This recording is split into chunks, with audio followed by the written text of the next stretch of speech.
Wiki-sivun tuotantoprosessi. Wiki on myös toimintatapa. Wikin kirjoittaminen on yhdessä kirjoittamista, jossa joku voi muuttaa tekstiä halutessaan. Et voi asennoitua niin, että oma tekstisi ja tuotoksesi on ehdottoman hyvää ja säilytettävää. Kun Wiki-sivua kirjoitetaan, kaikki siihen osallistuvat päättävät yhdessä tekemällä, millainen tekstistä muodostuu. Joskus tekstistä joudutaan sopimaan keskustelujen tai jopa äänestysten avulla. Katsotaanpa, miten sivun tai artikkelin tuottamisprosessi menee. Prosessi on aikaan sidottu, joten sijoitamme tapahtumat aika-akselille. Otamme tähän prosessiin mukaan 4 kuvitteellista henkilöä.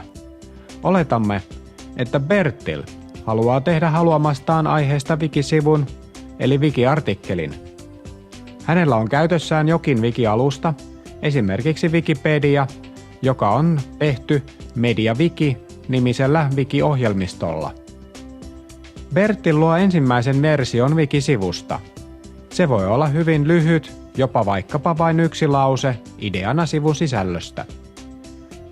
Tallettaessaan sivu jää näkyviin, mutta samalla historiaan tallettuu myös tämä versio sellaisenaan. Jokaisesta Bertilin tekemästä tallennuksesta jää versio talteen. Tässä kaaviossa yksinkertaisuuden vuoksi vain yksi. Bertilin luoma sivu on näkyvissä jonkin aikaa, kunnes Kalle huomaa ja haluaa tehdä siihen muutoksia. Hän ottaa Bertilin sivun pohjaksi ja muokkaa sitä. Kallen viimeinen tallennus jää näkyville. Verkkosurfaaja Aapo huomaa myös sivun ja ajattelee, että hänelläkin on annettavaa. Hän ottaa näkyvillä olevan sivun pohjaksi ja lisää aika paljon materiaalia sivulle. Materiaalihan voi olla itse tuotettua tai tekijänoikeudet huomioiden kuvaa, ääntä tai videota. Kriittinen David ei ole tyytyväinen sivun sisältöön ja editoi sitä rajusti. Samalla sivun materiaalin määrä pienenee. Aapo on seurannut sivun kehittymistä sivun seurantatoiminton kautta. Hän päättää lisätä ja korjailla nykyiseen versioon yksityiskohtia. Jokunen pilkkukin oli hänen mukaansa ollut väärässä paikassa.